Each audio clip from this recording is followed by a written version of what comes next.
everybody to the Slack. There's also the Africa CDC one that we've used, but I also have invited you to this one. What is this Slack space, besides the noisy thing? This particular Slack was set up by Torsten Seaman and I think Lee Katz a few years ago. About 5 years ago, I think. 5, 6 years ago. Okay? And it grew out of... okay, so let's all put a join, okay? Yeah. And it grew out of the emerging microbial pathogen bioinformatics community, okay? In that regard, who here has heard of or been to the ABPHM meetings? Applied Bioinformatics for Public Health Microbiology. It happens every 2 years in Cambridge in the UK, okay? But people, so the growth of pathogen bioinformatics for public health purposes also went alongside, at the time when Twitter was useful, then people would have discussions about like the latest outbreaks and whatever it is, and eventually this Slack got born, okay? As you can see, well, it's probably too small to see from the back. Let me see if I can zoom it. The channels are named approximately based on topics. Like there's assembly, there's galaxy, there's humor, infrastructure, metagenomics, nanopore, all sorts of things like that, okay? So this is where people, there's virus down at the bottom somewhere.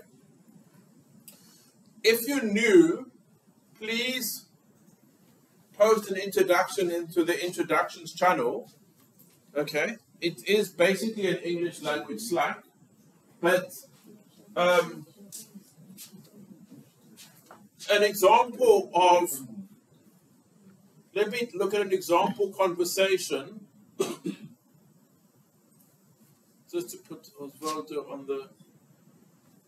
on the spot. This is how people use it, okay? So this Slack is for people who are working in the field of microbial pathogen bioinformatics, okay?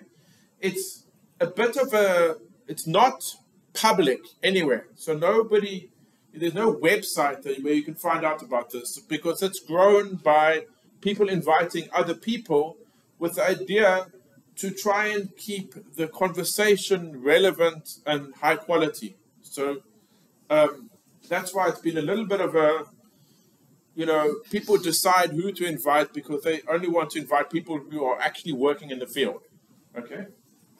But like, if you look at Osvaldo's question about working with HIV, then I tagged Frank to answer this thing because I know that in Phage he's working on a guidance document on this thing. And I see Dave O'Connor popped up. Because actually the question started in assembly, but then I started Osvaldo move the question across to viruses, and then Dave came and he made this recommendation to use this other resource. Okay, so this is the kind of question that you can ask. It's a bit look, you can ask all sorts of questions, but it's really focused on these kind of, like, where else do you find somebody who has speciality knowledge of how to handle HIV-1 genomes being submitted to GenBank, okay? So I don't know if this advice helped you, but if you try that and then maybe it doesn't work, you can come back with a question. So it's the idea, much of the time, I don't even ask questions there, but I stay up to date with the conversations because you get things like this. It's another channel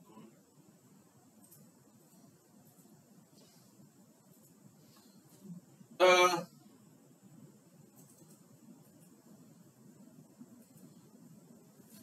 A new paper on how accurate the latest Oxford nanopore technology is for SNP calling in bacteria.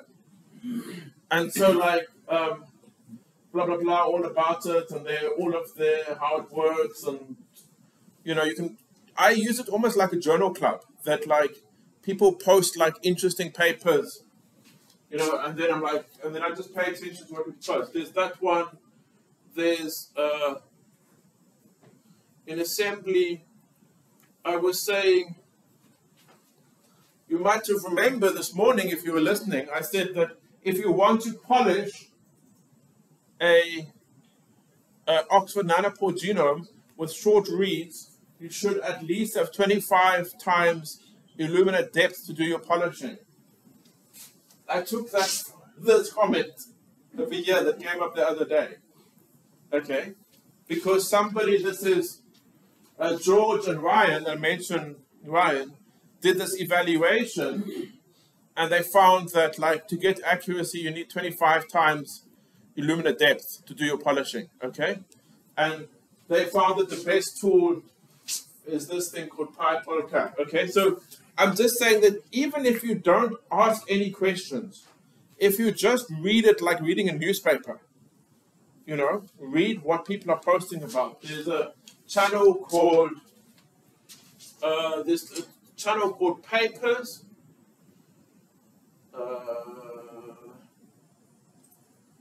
Where people post papers. Also, there's a channel where people post their own work called Shameless Plugs, where somebody has come up with something interesting and new that they're quite proud of and they want to tell the community about. Then you go look here. And this latest one, I don't know if anybody knows Zamin Iqbal. Basically, this, if you look elsewhere at the top, there's a channel called All the Bacteria, okay? And Zam has previously worked, one of his students, Grace Blackwell, did assemblies of 661,000 genomes that are in the public databases, okay? And he's, and then based on this technology, Zam then crowdsourced ideas as to what's the best way to assemble bacterial genomes and what can people do to analyze it. And he's now released a data set of 1.9 million bacterial genomes from whole genome sequencing based on what's in the public databases. And what's amazing about this is that now this resource that he's busy building means that whenever you go to the short read archive and you see that somebody has got somebody has uploaded a data set of some bacteria, that means that there's going to be an assembled genome for that data set in the databases. And then they are going downstream of that and doing giant gene annotations and a bunch of other things. So yeah, so I treat it almost like a newspaper to read every morning and just like see what the field is discussing, and then gives you some ideas, read this paper. One of the other nice thing about papers is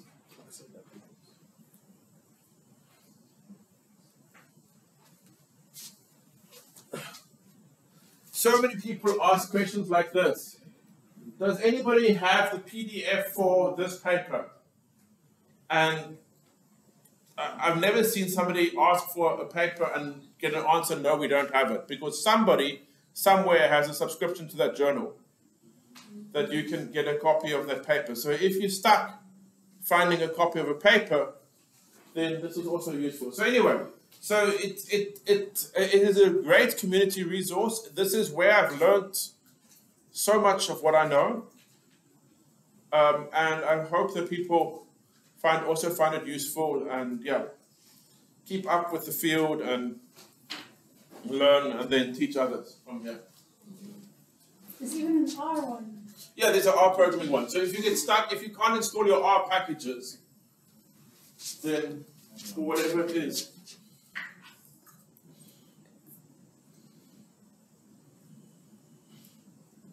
then actually this one's crazy. Look at this.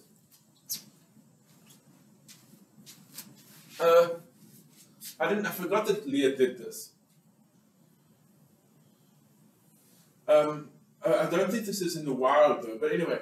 So, oh yes, this is a a machine learning based tool that if you feed it some data, it will tell you.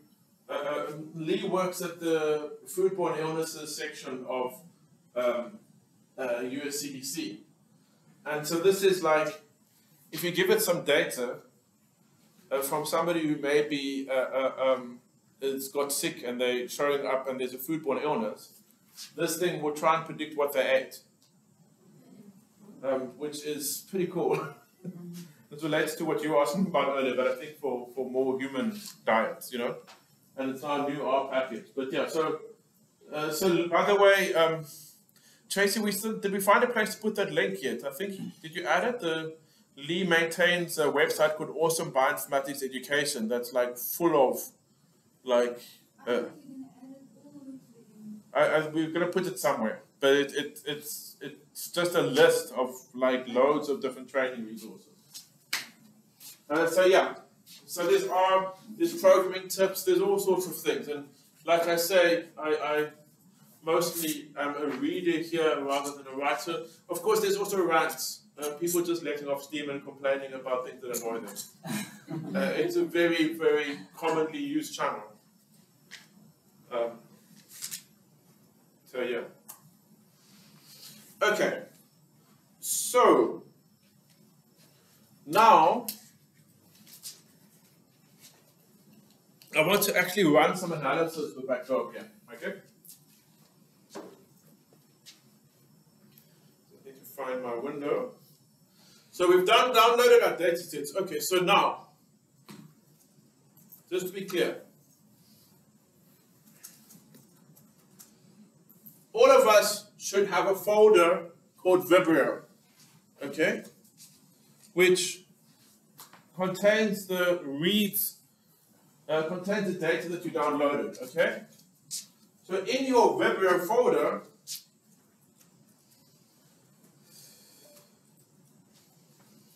then you should see there's three GenBank files, the combined one, and then the NC ones, and then a folder called reads, okay? And then the next thing that you need is a sample sheet for Bactopia to work on your data, okay? And you can make that, you obviously need to have Conda activate Bactopia, but you can now go Bactopia prepare minus path reads. And it's going to go look in the reads folder, and it's going to look for files that are FastQ files. Okay? Bactopia space prepare minus path reads. It will output to the screen. I just want to show you what it makes first before we actually save the file to save the resulting output to a file. So when you run Bactopia prepare minus path reads, you get output that looks like this, okay? It's tab separated file, sample, run type, and it's calculated they're all paired end runs. And then species, well, we don't know. Genome size, it puts 0 because we haven't told it what the genome size is, and for our purposes, we don't need to tell it what the genome size is. And then what species, it puts unknown species, and then the R1 and R2 are the paths, okay? So Bactopia space prepare, and then minus path reads, but we want to save this to a file called samplesheet.tsv, okay? So how do I save the output from the screen to a file? Greater than, yes?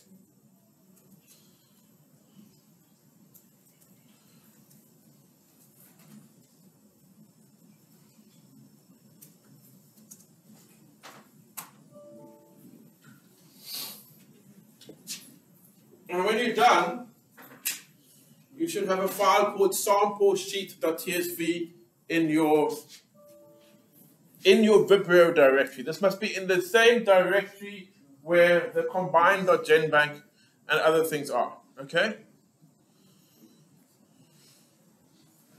Peter, Yes. yeah, any reason why, or is it we just restricted to the TSV? Sorry? I'm I'm calling it .tsv because it's a tab separated values file. You can call it .txt or .anything, but I just normally call it .tsv. So changing it doesn't affect anything? No, changing the file extension is just a signal of what is in there. It doesn't actually change the meaning. I could call it anything, and it would still work. Okay, is that working for everybody? No.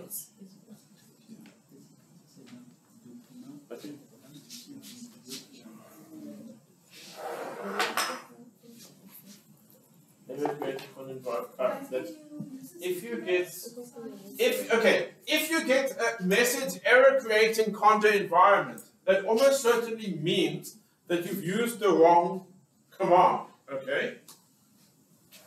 Bactopia space prepare. You left out the prepare, Stanislav. You see, you just said Bactopia minus one is reads. You see that? I had the same thing earlier. There was some strange conda errors, and it was normally because you typed the command wrong. Okay? That's correct. That's correct, yes? And then without errors. Okay, is it work? It's working here fine. Have you got it working fine? Sticky notes if it's working, red sticky notes if it's not working.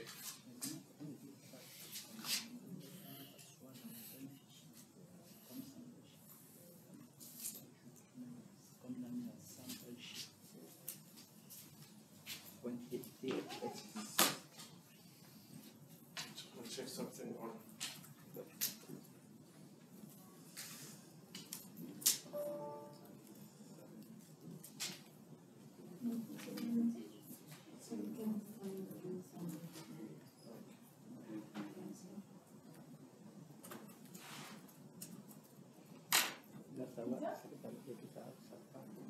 Let me know. Just checking something on my side.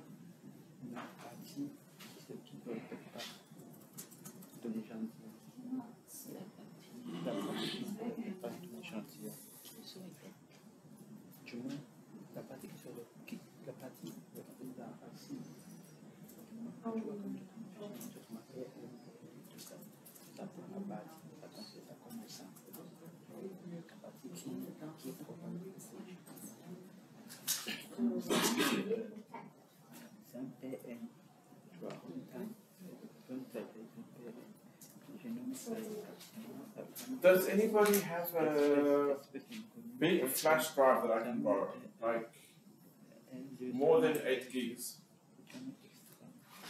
Because I think it could be easier to distribute something to flash rather than download it. Well, that'll work. Yeah. Do you have any juicy dates on it? Yeah. Okay.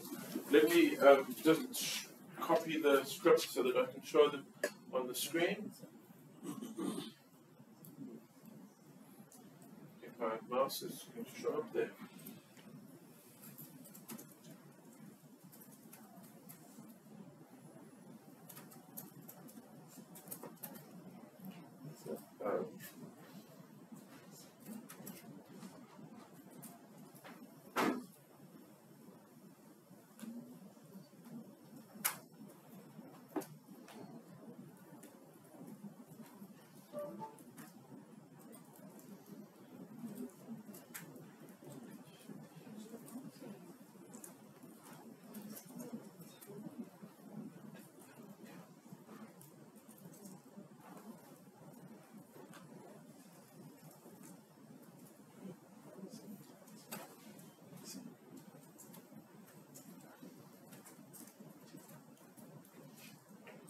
Exit and use VI because I'm with that.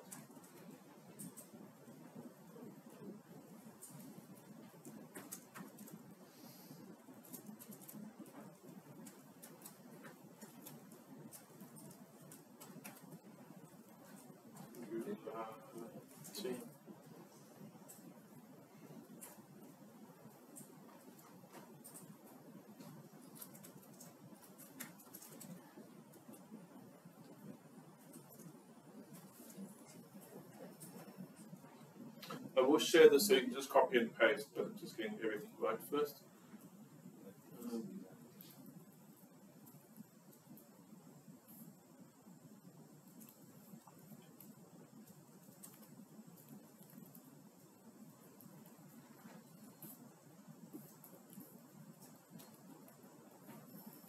Okay. So so what I've got here, Bactopia, as I said earlier, has many different workflows. Okay, and but there's a lot that is in common between the different workflows, right? So what I do is I make a shell script called Bactopia common.sh that has everything that is shared, and it gives you some idea of like the basic setup of Bactopia. Okay, so Bactopia command again. Minus max memory, max CPUs, and max retry, okay? So max memory, I set that to the size of the maximum memory I've got on my computer, okay? I've only got 8 gigs, so I set that to 8 gigs. Max CPUs, I've got 4 CPUs, but I want each job of Bactopia to not use up my whole computer. So I set that to 2 CPUs, again, adjust for your computer.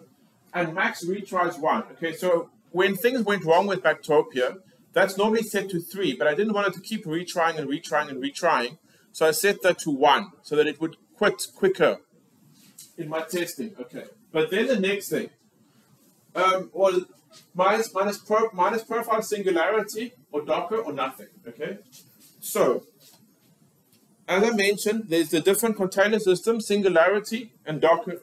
Okay. What I'm putting on Duffer's drive at the moment is the images for Singularity. Okay, if you're running Ubuntu or you're running Ubuntu in WSL, it's quite easy to install Singularity. It's easy to install Docker, but Singularity is actually super easy. Okay, you might notice at the top NXF Singularity cache there. That tells Singularity, that tells Nextflow where to put Singularity container images. So the Docker container system is handled by a separate process on your system called Docker, okay? The so-called Docker daemon that handles all of the Docker stuff, okay? And that's a great way of doing things for some use cases.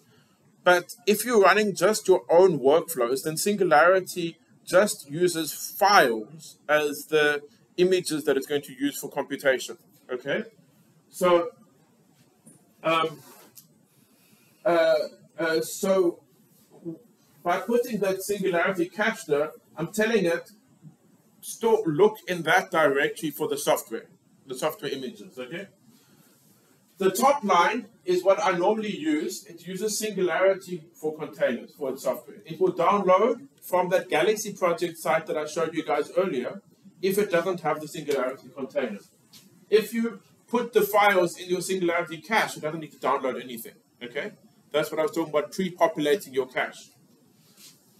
The second one, if you're running Docker on your computer, profile Docker, it will download from Docker, okay? I don't have a way to pre-load Docker things. And the third one, if you don't say Singularity or if you don't say Docker, it will create environments using Conda, okay? I have found, as I said earlier, that causes some errors.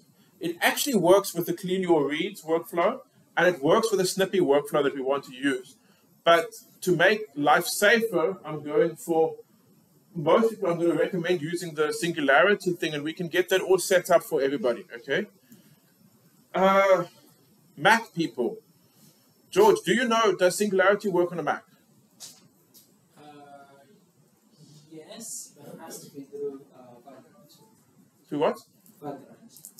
Okay, so then I don't know how to make that work. So the Docker, so would you recommend that for a Mac we use Docker? Yes. Okay. Okay. So we'll get to that. Yes. Max. We'll get to the Mac stuff. Okay. Just got it. Have you got it running? Yeah. Awesome. I think that I did make it. But you got Bactopia from Docker, and then that's going to use Docker to. Yeah, but it was last updated last year, so. Bactopia 3.0? 3.0 is the latest release. Yeah. And then the last stuff at the back, resume, is just to, if you interrupt a job, to resume. You know, this is a next flow feature. Remember, single minus means that this is an option being sent to Nextflow itself, okay? And the minus ANSI log false, this last thing, when you're saving log files from Nextflow, if you're using Nextflow on the terminal, you might notice it's got some really nice, colorful log files. But when you're saving those logs to disk, it doesn't work so nice if you've got those colorful log files. So this switches it off when you are running it like I normally do in the background or something like that. Okay. So what that means is that for just about everybody, I want to install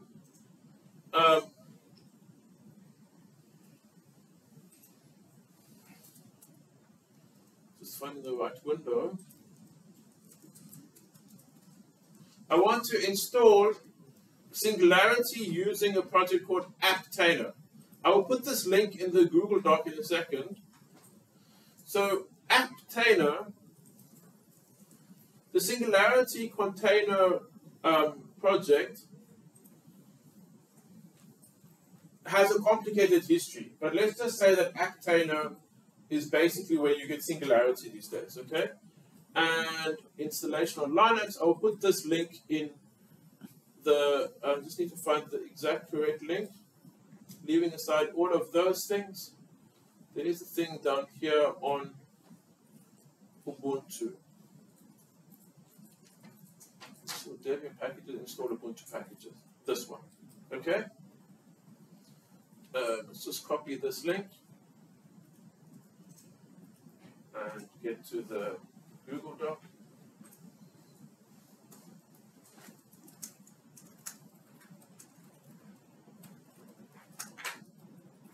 Okay, so I've added the link here, how to install Singularity, to the end of the Google Doc. And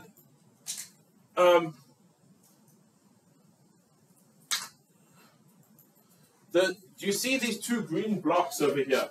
Okay, the first block, let me just make this bigger.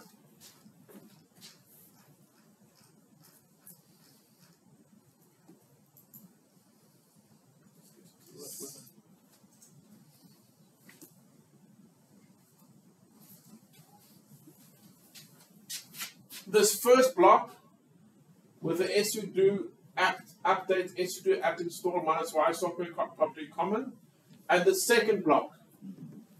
These are the two blocks that I want you, if you're running Ubuntu or Ubuntu inside WSL, I want you to run those two sets of commands. And when that is, and then to know that it works, once it's done, you should be able to run the, oops.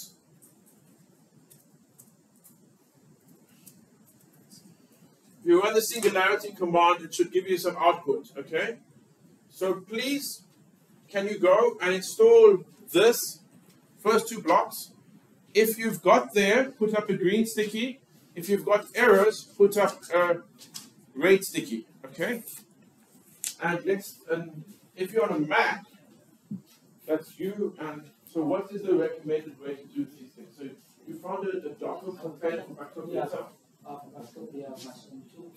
that's what I figure out. And if you try and, because I'm thinking, is it not, I'm probably that it's been lucky to know our package, because it's a bunch of shelves. it's running on English. No, but what I'm saying is, if we actually, have you got one that,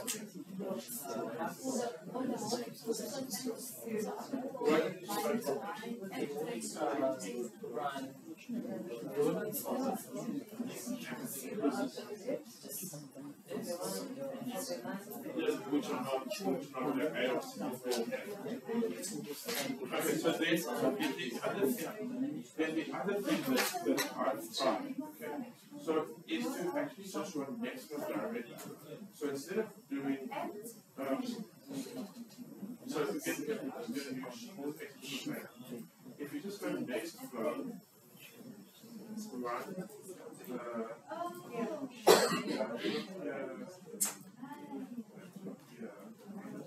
it's just at 3.00. I think that's the correct one.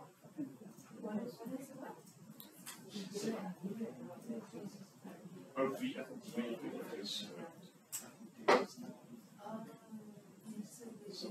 So instead of, because backdrop itself is basically a shell script wrap around data. So yes, it does have data sets come out. For what we're doing, we don't need the supporting data sets. It looks like it's working, and then what I'm thinking is, we just need the test data, which I had. Okay, good. That's good. So let me copy the data onto the system. What's the marker, right? Just give me 1 second to just try and get this going.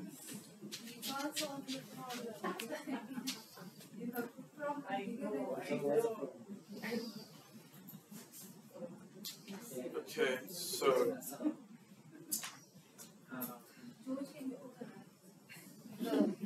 what you can do is that you can use you can change the route.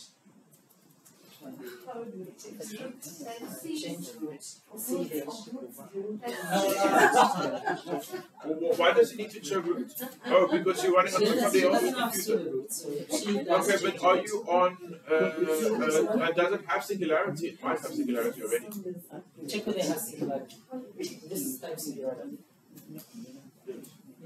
It has, so you don't need to install it.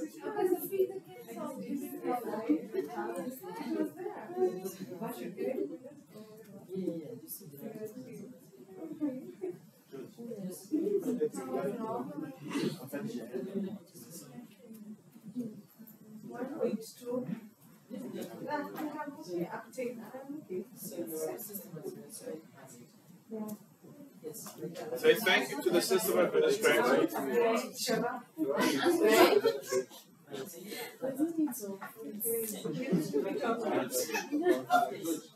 Remind me, where's your institute physically based?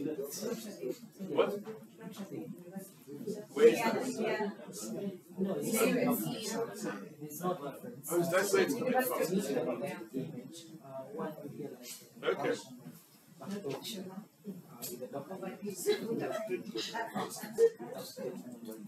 So what we is trying to do is to run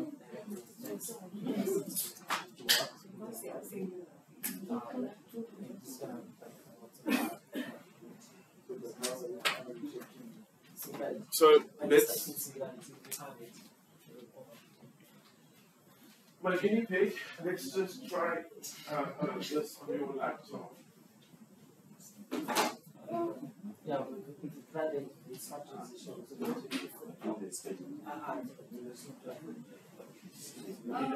There's no USB-A.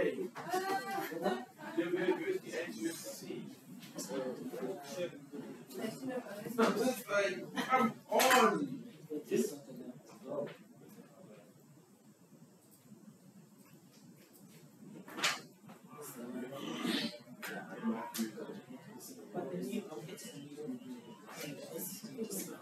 So how do we copy from the program?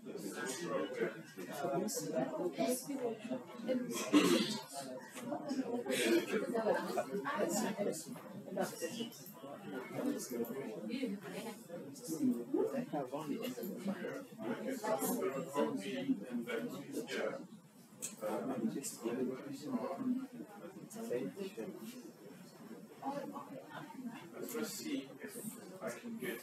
So the one thing is that it works. I was going to make that. Of course, you don't have backdrop here, so you can't do the backdrop here. So one way we can run from the container if the backdrop air command is the same as it was in backdrop 2. So if we go Docker run,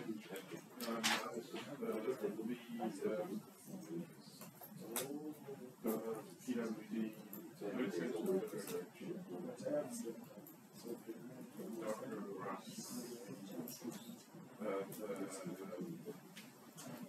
It makes such data. Backdrop here. What was the? So that's the Slash or you can get what's the name of the image? So what I'm saying is so darker around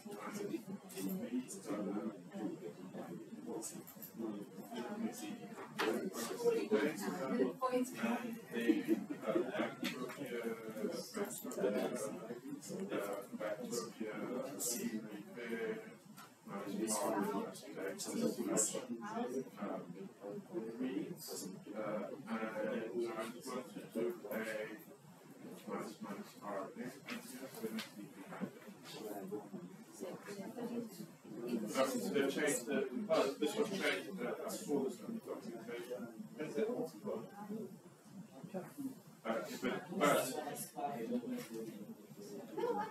the other thing is that I saw that this is not the same format exactly because there was less genome size in the organism. So what? So I'm going to make a file. I don't know. I'd actually be interested if I do this to sample. I don't know. Let's see if this works with this. Obviously, we must now go 30 months.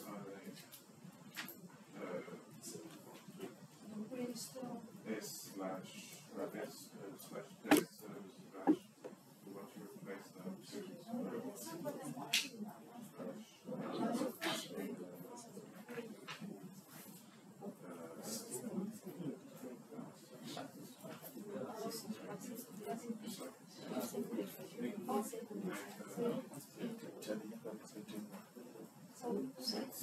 Let me just do my slide first.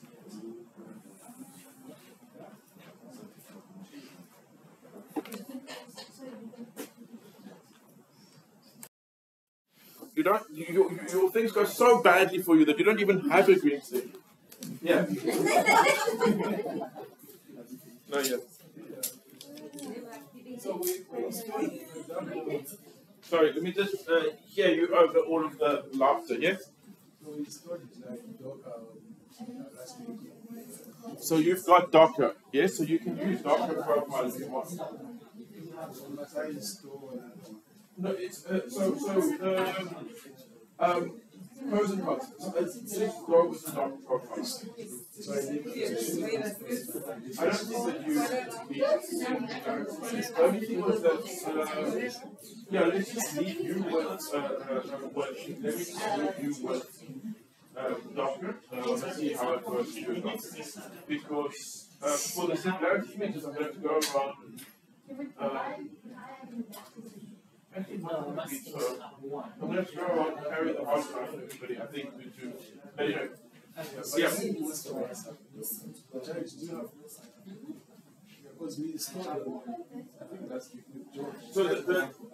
remember you were doing that. Okay, so the issue was I just tried to figure out which is the fastest way to get containers onto the system. So let's play and see what we do. Okay.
What?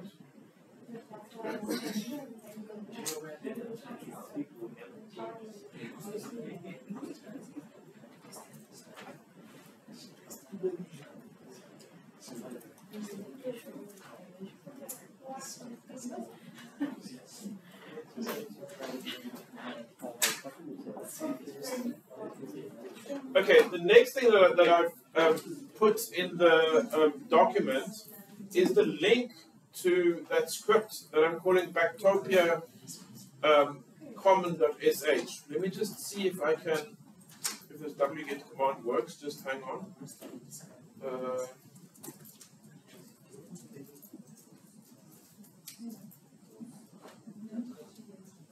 Okay. So I put a long link in the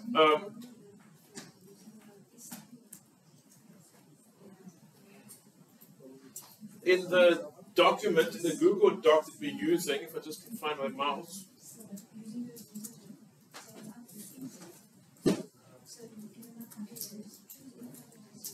If you copy this link from the end of the, let me just show you what it looks like. You see here the Bactopia common link here at the bottom, okay?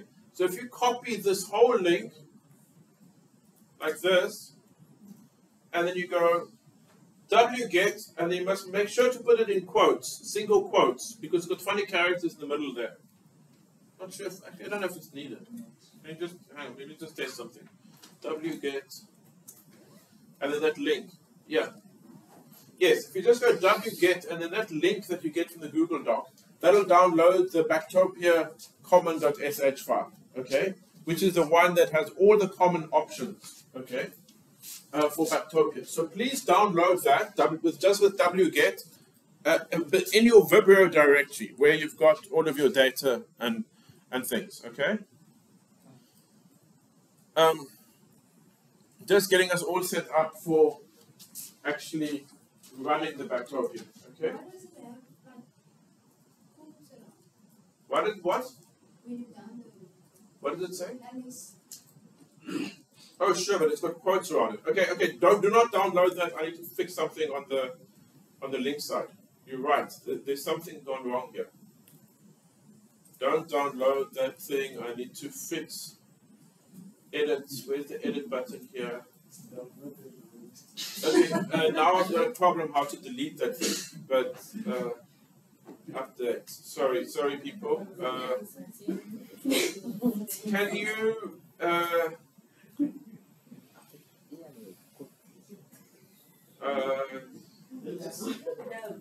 Let me correct the link. Yeah, but you're going to have difficulty removing a thing with a single backlink in the start of the same.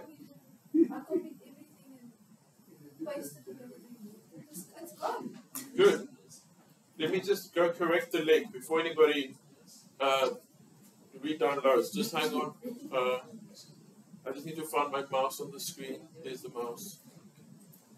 I'm going to move the screen back so I can actually see what I'm doing.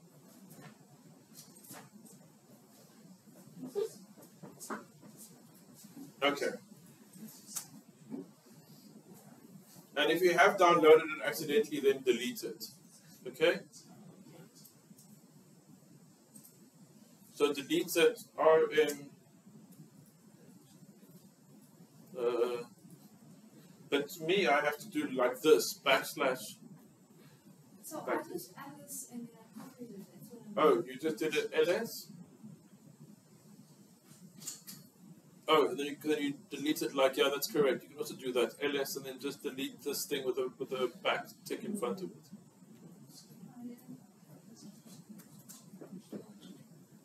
Yeah. Then I go back to my wget.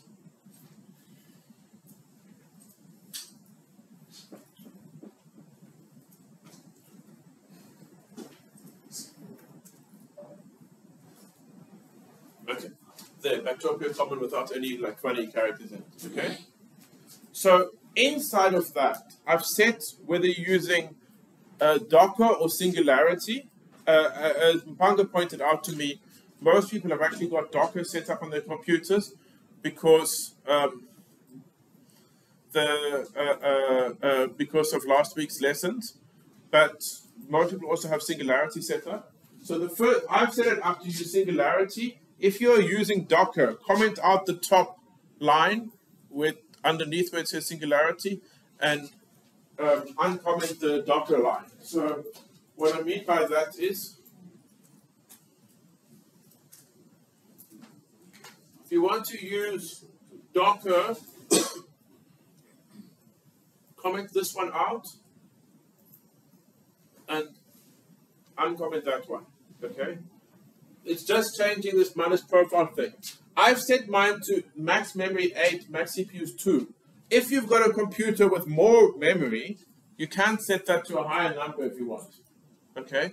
So I don't know, like Mpanga, how much RAM you got there? That computer looks super fancy. No, it's not fancy. Okay, it's just colorful. Okay. No, it's not fancy, not colorful, it's powerful. Okay. Hey. Is that how we put things in Zambia? But so you can increase that number if you want. So I have 64 memory. So he has 64 gigs of RAM. Yeah. So you can change those numbers. If you've got a more powerful computer, you can change these numbers to higher values. So for example, if you have 10 samples, for example, to run, when you say max CPUs, does the Bactopia run a sample or it picks the Good question. So what this does is each process has its own config. In fact, you can play with this. There's another flag called -QS, which is how many things to put in the queue at the same time. Okay, I haven't been putting that in the common. I've been adjusting that for each individual workflow. But so how Bactopia works is that it sets memory profiles for each tool. I think that the profiles that it sets are over generous. So if you, so in fact, if you keep this lower, then per tool it's going to say use 8 max. Okay, which means if you've got 64, it's probably going to fit more tools in. You know, more workflow runs at a time. You know, but we must play around with the 3 values. This one, and the -QS value to see which is optimal. Because we were actually having a discussion with somebody a while back to see, like, how to fit it in, you know? Because, like Snippy, but we also, let's see once we've actually run the tools. I'll show you, but these things actually use a very modest amount of resources, you know? And so maybe we can fit many runs in simultaneously, okay? So the one for the mark is completed. For clear your reads. Cool. So, you know what I was thinking would be nice? Can you take... So firstly, we have to figure out how to do make a script around doing the equivalent of Bactopia prepare with Docker. But the other thing is, can you make a Bactopia common that instead of embedding a Bactopia line, has that Nextflow line embedded? Do you understand what I'm saying?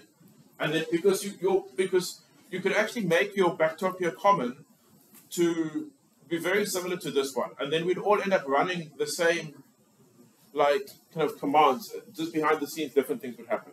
Okay, and then we'd help Stanislas with your math. Okay. So,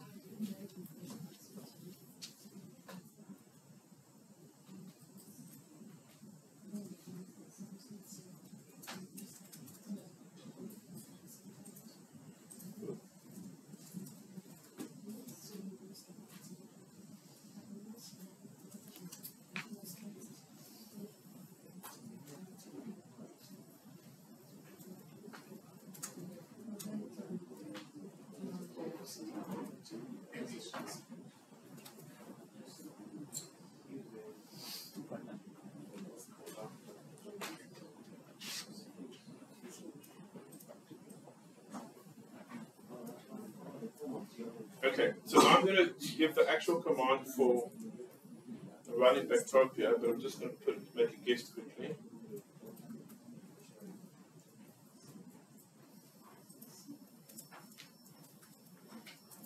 So those of us who are making no changes are running similarity. Yeah, that's correct.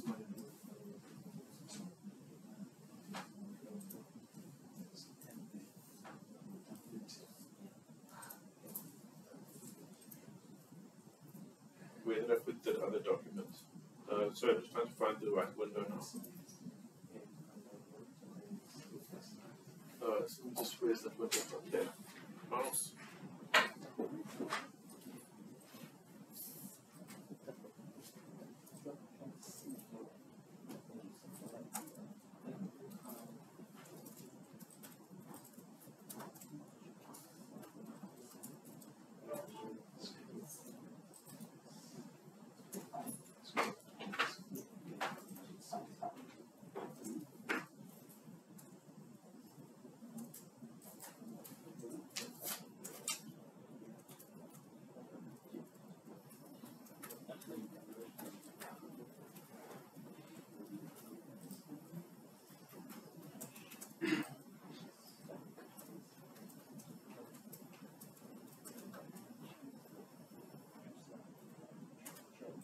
Okay, so the next script that we need is the first one that's actually going to do some work.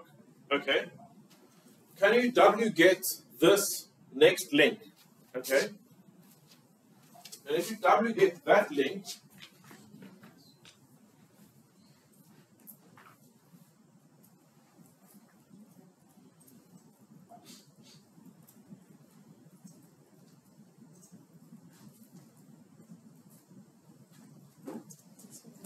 it gives you a file called run Bactropia clean your reads.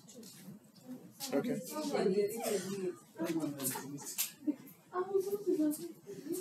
What?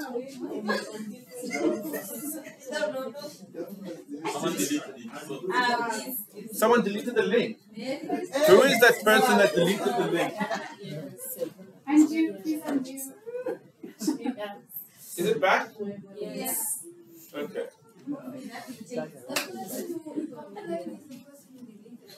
Okay. Okay. So the next, this is the first script that actually runs Bactropia. Okay. So download this thing. Let me show you what is, and once you've downloaded it, you have to make it executable. Okay.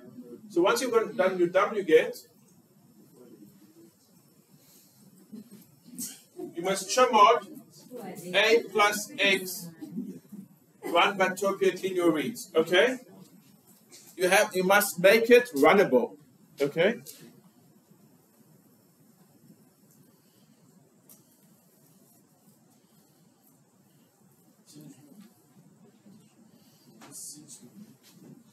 chmod a plus x run Bactropia clean your reads. So once you've got this, okay, let me show you what's inside of the script. Inside of the script, this dot symbol just means import Bactropia common, and then it runs $Bactropia, which is the whole thing in Bactropia common, minus workflow, clean your reads, and then the samples on the sample sheets, and put some outputs in clean reads. Okay. So let me move ahead and say that after you've downloaded that, you should be able to run it. Oops. I must just see what did I do wrong. Peter, in the when you define the variable, there was dir immediately after the variable name. I did something wrong. I was going to ask you about it. What did I do wrong with it? In the 5th or 6th line, after the variable name. Oh, you know what I've done wrong here? That's what. This is not going to show up. You can't export from the... But why is there dir in the 6th line but not in the 7th line? Where? When you're defining the variable, next flow singularity, catch, there's a Equal to dir in the 7th line but not in the 8th line. Can you point it out to me on the screen? I'm not seeing I that. was going to ask you about this earlier. I couldn't understand. Cache D. There's a Oh, cache there. You're right. I was going to ask you about it You are because I couldn't absolutely understand. correct. This is the mistake. Oh, goodness. Cache D. Uh, No. yeah, there. Let me just see if I can fix this. Oops. Cache there. Let me just see if I can fix this and make it work. I was going to ask you about it earlier because I couldn't understand why there was a discrepancy. Yeah. Might need to correct this. So what happens when you like...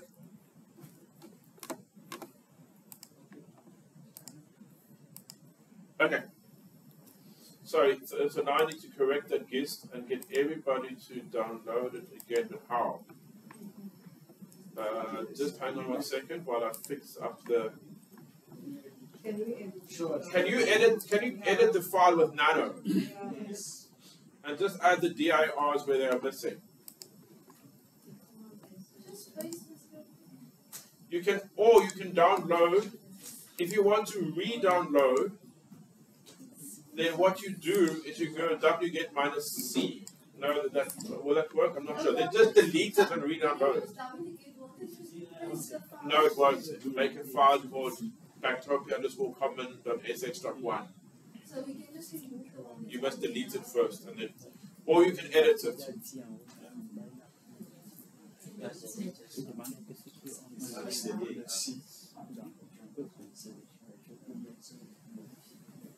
And here I'm busy crashing my computer. Sorry.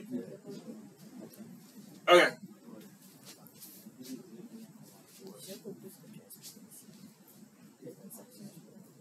Sorry, I think I'm busy crashing my computer at the moment.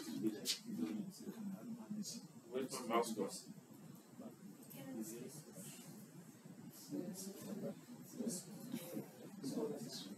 Sorry, I don't have enough memory on my computer to run this. I must just change this to...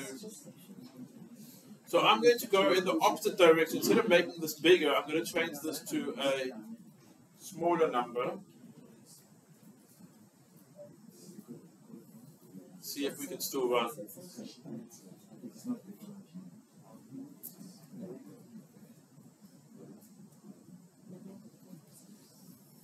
While that runs, I'll just... okay, let me go around and help everybody fix this. I just want to see if this runs.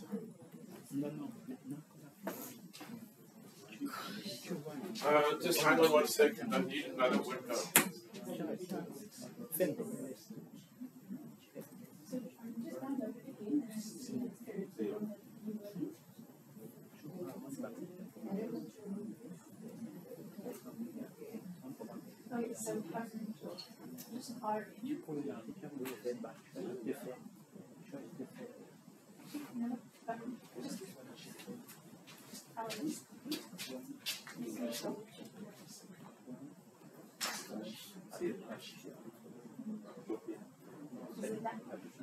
So just none of the file, but if you come. Yes, yeah.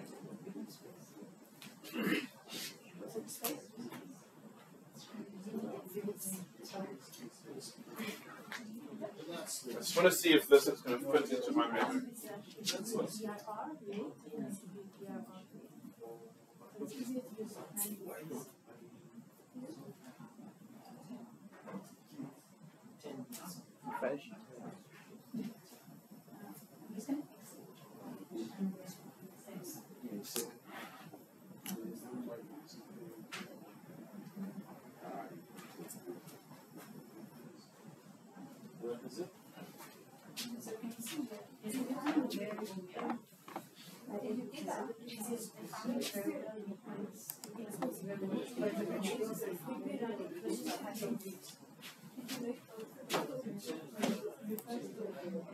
Wow, that's working. Okay.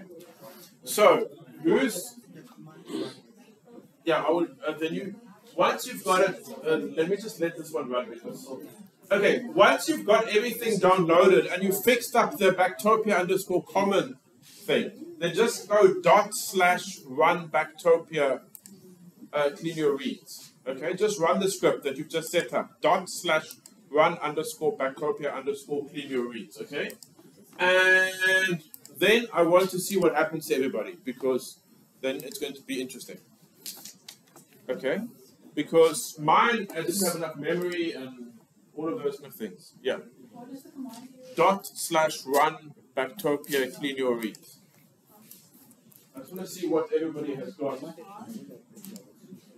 I'm sure all sorts of things will break at this point. Okay. Yeah. So go back to the Google Doc. So have you got? Okay, let me just do edits and then forward it to you in there. I need to just. If you run the run script,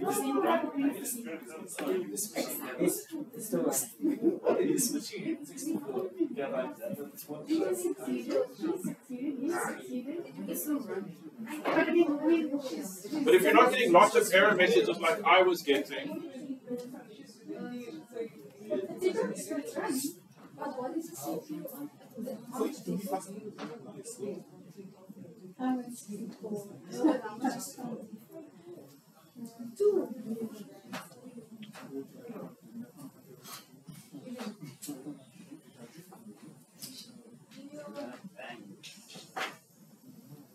Okay, I've killed my web browser, so it should work for me this time. Okay, but the second time that you run, you might notice that it doesn't go download the software because it's already saved in your software cache.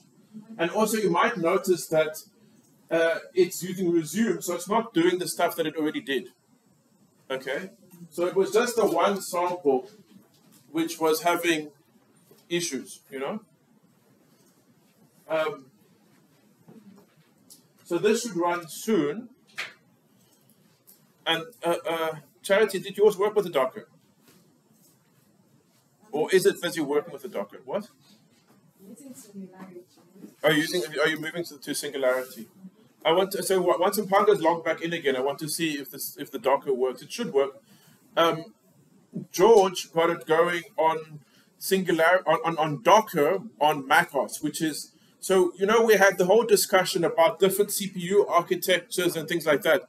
One of the really nice things about Nextflow on macOS is that you can use it to run bioinformatics software on a Mac, you know, the M1 Macs, the new Macs, you know, because it's translating to, it's translating processors and all of those kind of things. It's translating CPU sets, which is a nice feature to me, okay?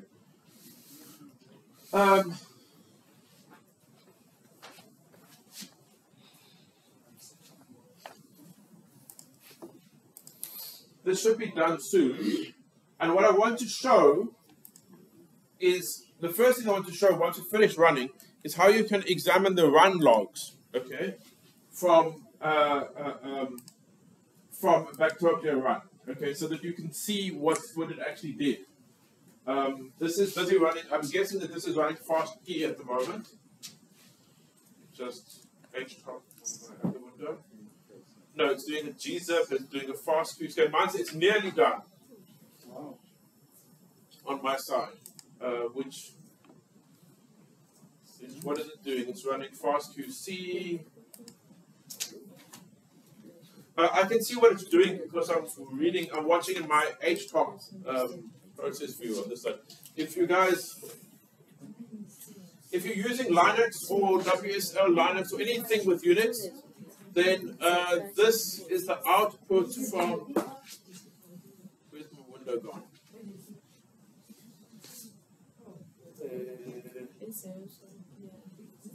So this is a command called htop that shows you which processes are running on the system. And mine is basically finished running. Okay. And when it's finished running, it gives you Backtopia execution summary and like a whole lot of stuff like that. But I'd like to actually see what it did, okay? So in my web browser,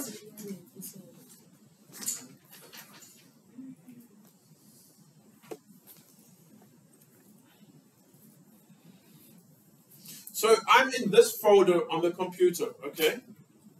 So PWD, that's where I am. So I'm now going to take that folder and I'm going to go to my web browser window and I'm going to open this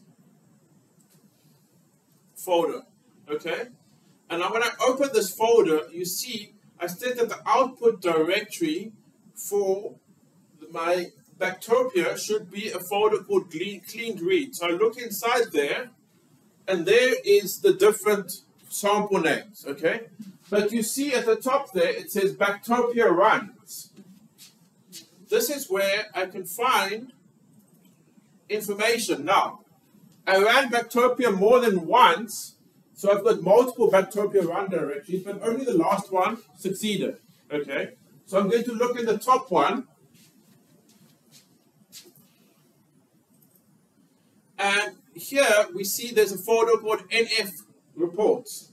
So I'm looking in NF reports inside Backtopia runs inside my output folder.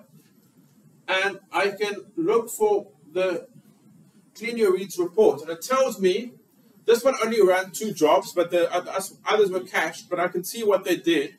What I like about this one, if I scroll down, is that it shows me for the different modules that were run by Backtopia, what CPU usage was there, okay?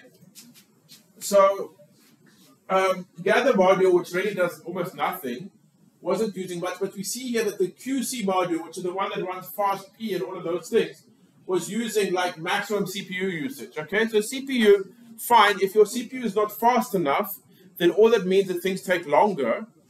But if I want to see what I can fit into my memory, then if I look at the next chart, it shows me how much memory did the different steps take, okay? So I can see that the reason it crashed before is because the top bar there is a bit over 3.5 gigs of RAM. I've only got 8 gigs of RAM on this laptop, and my web browser was using up like about 4 or 5 gigs, 6 gigs of RAM because I had so many windows open, and that's why things crashed before, when I still had a web browser open and I was trying to run this thing. But so you can see for each step in the processing, in the analysis process, how much memory did it need, okay? And what I use this for as well, I can use this to tune the amount of maximum memory I allocate to jobs in Backtopia. Because if I run a workflow and I see that the jobs only needed 4 gigs of RAM, then I don't need to give them 16 gigs of RAM to run it. Then I can run more jobs at once, you know? If I see how many CPUs, I can change those parameters based on this workflow report, okay? So my run was just the last 2 jobs because it crashed previously and I had to restart it. But for people who ran the whole process and it ran smoothly, you should see at the top here,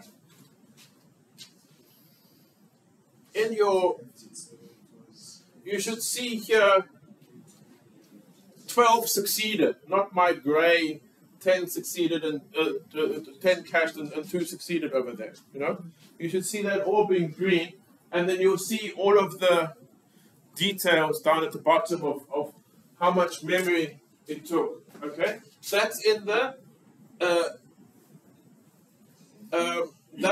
report, Nextflow report.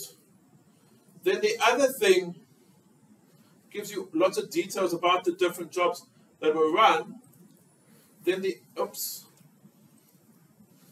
Then if I open the other file in this folder,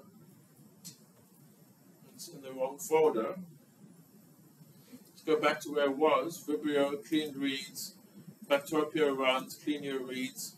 If I look at the NF reports of timeline, then it shows the timeline of the different jobs as they were running. Okay, so mine is a bit chaotic because of the restart, but you can see that of the different modules, the gather module, which does almost nothing, was finished almost immediately, and then because of the resources on my computer, all of the other ones, they ran one at a time. They're not overlapping, okay? It ran one gather and then the next gather and things like that. What I'm hoping we can do with your computer, Panga, is to make all of these things stack together, you know, that it all runs at once, you know? But we have to play around with settings and things to make that work, okay? For people who've used the Terra platform, you might recognize they also give you a similar report about different processes and how they run. Just when you're running a back page on Terra, I think it all shows up as one job. Because what's happened there is that they've wrapped the snake-made pipeline into a single widow job, you know, so you don't actually see the individual steps. Okay? And one last thing that I want to show. So what did we find out, besides cleaning up our data, what did we find out, okay? Now, I don't think it's part of this. So I want to use, so if I look inside my cleaned reads folder, then I see one folder per sample.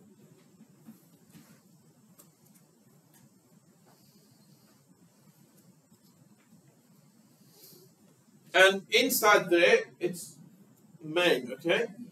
The reason that if you look at the directory structure of Bactopia output, then there's always the name of the output directory, and then typically a sample directory, and then underneath the sample directory, it either says main, which is the main workflows of Bactopia, or it says tools. Tomorrow we will see with Snippy it has a tools folder, but okay. So inside the main folder, there are the outputs from the different steps, okay? Gather, all it did was to, if we look inside the gather folder, it just made links to our existing files. So it really just gave us an overview of what happened. It really didn't do anything serious. But if we look inside the QC folder, then these are the outputs of running FastP and removing any low quality reads from our sequence, okay? So we have a bunch of folders with the cleaned up reads, okay? We're not going to use them directly because we're going to use them as input for the next step, okay? Of the pipeline. And I just want to see. Can you please build the next flow command? So just want to have a quick look here. Summary. Yeah. Can I do what? The next flow. Which, where? Don't understand the question. Which next flow? There was a command on the next flow. There was, where? Up. Up. Yeah. Up? You mean in the command that I was running? Sorry? Include your reads, yes? The next flow component is in that. Oh, it's in here somewhere. Let me just go find it. Okay, let me go explore this thing. Push the yeah, it's this dot next flow, which is logs from next flow. Actually, let's just have a look at what's happened in my directory. There's a dot next flow, which is logs from next flow. I don't normally look inside that one, but there's some kind of logs. And you'll notice also that there's a work folder that's been created. Okay? So this work folder is what gets used, and the Nextflow experts can help me here. But when you resume from cache, I think it's using from there, right? Nextflow experts? When you say minus resume, does it use the stuff that's in the work folder to do the resume? Yeah. Okay. When I finish and I don't want to resume, I can delete that work folder because it takes up a lot of space. Okay. But there is a command. Yes, you're right. So if I go into that command, there's a couple of places where the Nextflow command is. So if I go back to my run, okay. So if we remember, if we take, for instance, this, where's my mouse go? So it's there. If we take, for instance, this, okay? Do you remember from Nextflow, what does this number refer to? The Nextflow that John taught you last week.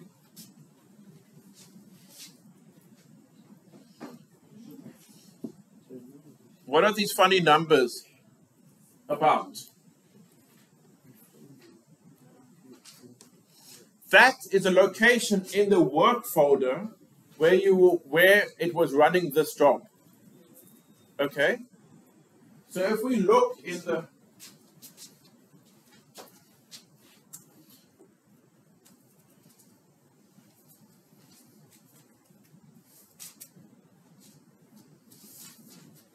sorry. Then you see that this is where it was running fastp, okay? And you can see the fastp log, and you can see various other files related to fastp running, okay? But in the Nextflow output, which I think is what you might have been talking about, so I use pushd because it saves where I was coming from, then I can use popd to go back. Pushd and popd. But I think you might have been talking about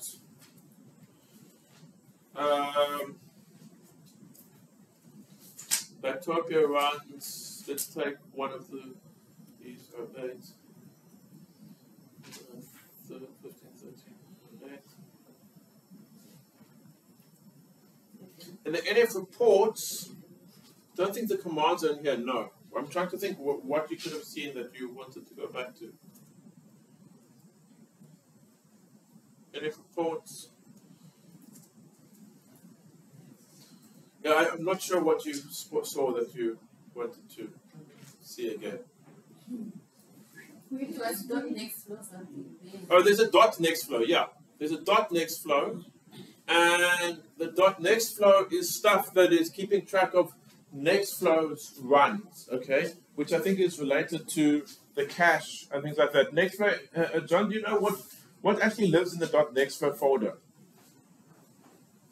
You know, every time you run Nextflow, you get a dot Nextflow directory in your working directory. Do you know what that is about? I don't know. What I do know is that if you don't set a singularity cacher, then your singularity images get stored in there instead of in the singularity cacher. But otherwise, it's some internal Nextflow thing that I don't know what it's doing actually. Okay, before we break for the day, I want to show you something else that you can do. Okay, so this worked for me before, so holding thumbs that it works again. Okay, so we've been using Backtopia the whole time, and Backtopia has done some quality control on our reads. We can use a tool called multi-QC to gather all the quality control reports into one place. I think you've seen multi-QC in Galaxy, but we can do it on the command line as well. But it's not part of Backtopia. So what I want to show is that often we move between different conda environment, okay? So if I go conda deactivate, now I'm back at base, okay? And now I say conda create. I might already have a multi-QC environment, but this is what you would do.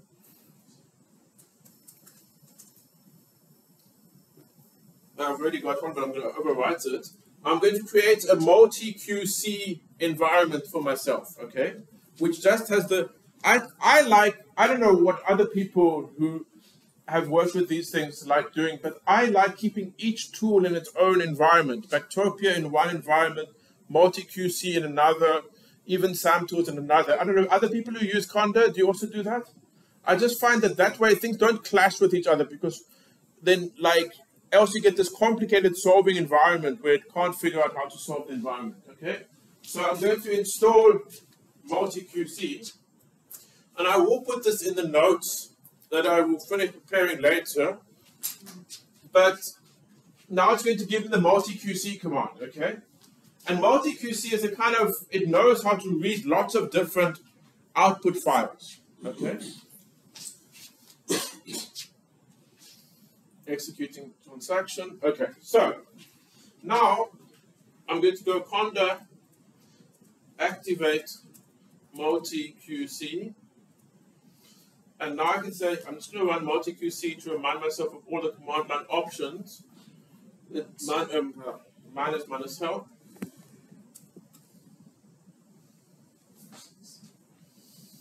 And what I want is to use the module for fast P, and I want to give it the path and then the output directory. Yeah.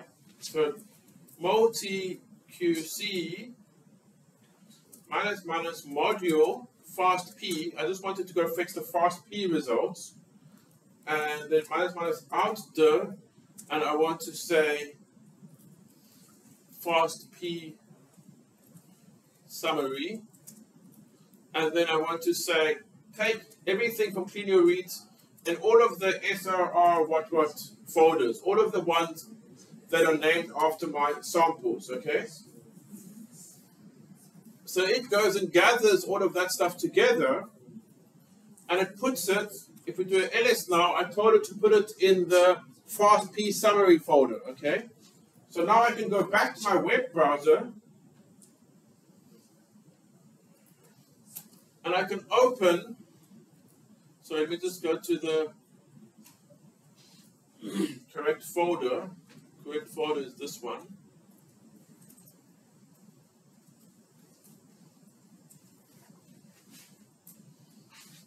And fast P summary, and there's the multi-QC report. And this should be familiar to you from the same kind of thing that was done in Galaxy yesterday, and it gives you some info about how the different samples from the Galaxy exercise yesterday. If you look here at my GC content, 47, 47, 46, 46, 47, which means that I think I've actually got Vibrio cholerae, you know, as opposed to yesterday's exercise, which, yeah. And I'm very sad that Moses is not here, because he could maybe have explained what happened, because those were from his lab, those samples that you guys worked on yesterday with the with the Galaxy, okay? But so you can just do this, you look at the filtered reads, you can look at like the insert size distribution, which I always get confused by. So the insert size is from the library preparation of Illumina, where there's always a certain, you do solidification, simply you break your reads you break your fragment into a certain size and then sequence from the end, and then you get an insert size distribution. And I understand the ones that have a curve like that. What I don't understand is these weird ones that are running from left to right like that. But I don't know enough about lab techniques to understand why it looks like that. Maybe Illumina sequencing experts can advise me a bit. And then the rest is sequencing quality and what fast P has done and all of those kind of things. Okay. So I would write up how to run the multi-QC and put it on the web page.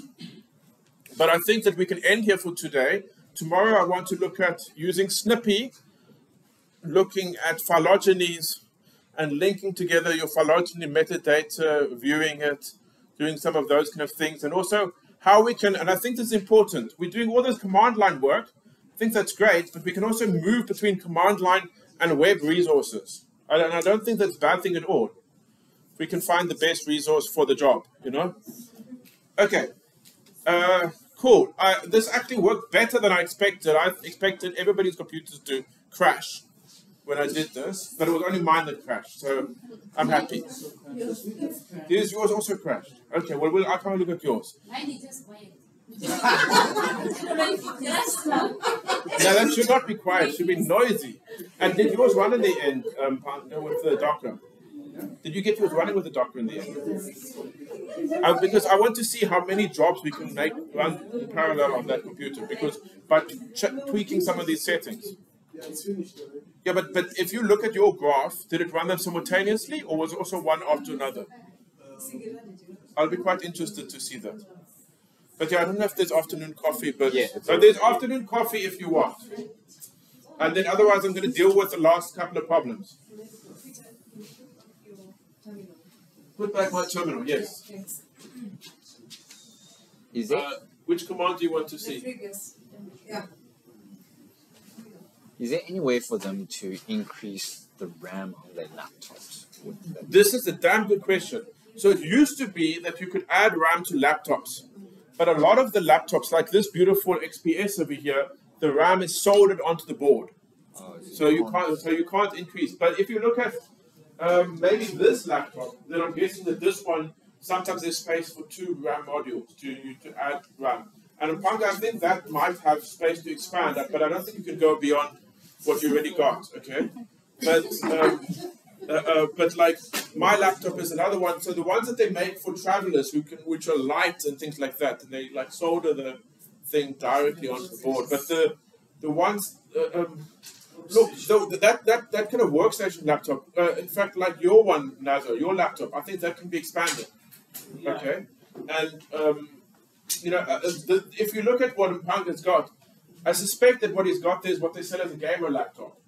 Okay, because we get gamer laptops are the most powerful ones that for the graphics cards and all that kind of thing. Let's see what your run looks like. So you know, tell your boss you want the laptop that the gamers have. Let's see if it works. But let's go for the timeline one. So the resource usage is for the part, and then have you got the timeline?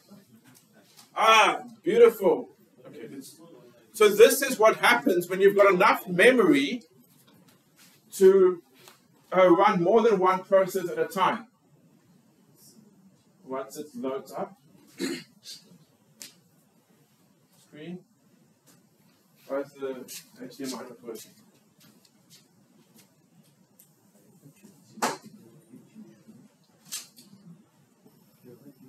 I think the HDMI connection. Is it coming?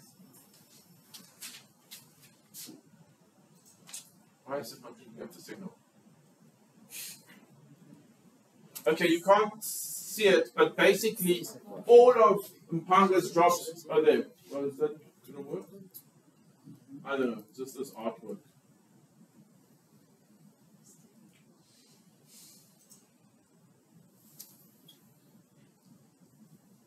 It just doesn't like you. But look, guys, I don't want to interrupt the coffee, and Tracy and I also need to start packing and getting out of here if we want to avoid the traffic. But basically what happened with Mpanga's runs is because there was enough memory, everything ran at the same time. So as opposed to mine, it was 1, 1, 1, 1, okay? And I mean, I know that this was a donation over here from, I see the sticker says donation from Africa CDC, but my point is that, look, what I want people to know when you go home, that I think that you must start where you can start and expand, okay? So this laptop is good for base calling nanopore data. It's good. It's because if you've got a knock Oxford nanopore, if you don't want I mean, you know, the Mark 1C, they're very slow for base calling. So if you get a better laptop like this, it can help you with your base calling and it can help with your analysis. And you can do a lot of science, you know. And this laptop, it costs like maybe you could have spent like $3,000 on a laptop, but it's an investment, you know. So, and I don't mean Namibian dollars. Sorry, I mean US. I don't mean Australian dollars. I don't mean Canadian dollars. I mean US dollars. So I think that there's value in a whole lot of different computing options. I think that the cloud resources have their value. Okay, I think that the local computing also has its value. And I feel like we are still finding the correct solutions for everything. And what I like about as we grow is that we don't all grow. We don't have to choose this or that. We can maybe have everything. You know? Yeah, just yeah. Don't tell people what is training until you buy this computer, because the thing is now you go home and you've got nothing. Yeah. Then I have nothing to practice on. So I lose basically whatever I But it's the same thing. Islamia, that they don't have any local compute at the institute. So you're going to sequence and analyze with what? Because how much you got? Which sequence did you got at your lab? Do you have? But even you got PCR machines. How much is a PCR machine costing? Okay, they're not cheap. So buy the bloody laptop. You know, if you're going to buy I mean, if you're going to buy a nanopore, how much you pay? Nanopore starter kit these days is what, 10,000 US, right? Then buy the 10,000 US plus another 3,000 for a power laptop at least. If you can see, yeah. You see, they all run at the same time. Boom, boom, boom, boom, boom, just like that. You know. So, and I'm not saying that you must do everything on a laptop, okay? But I'm just saying that, like, invest in, like, because so many, like, if you buy a MySeq, how much is a MySeq costing these days? MySeq is a lot, you know? MySeq is what? It's tens of thousands of US. Was it 100,000 US? I can't remember. What? So you're buying 100,000 US as a sequencer, and you're buying which computing stuff? You know? So yeah. So but also as a community, we must work on how to talk to IT about these things, you know? But we're getting there. Anyway, coffee people, I just want to see what went wrong here. What is fresh?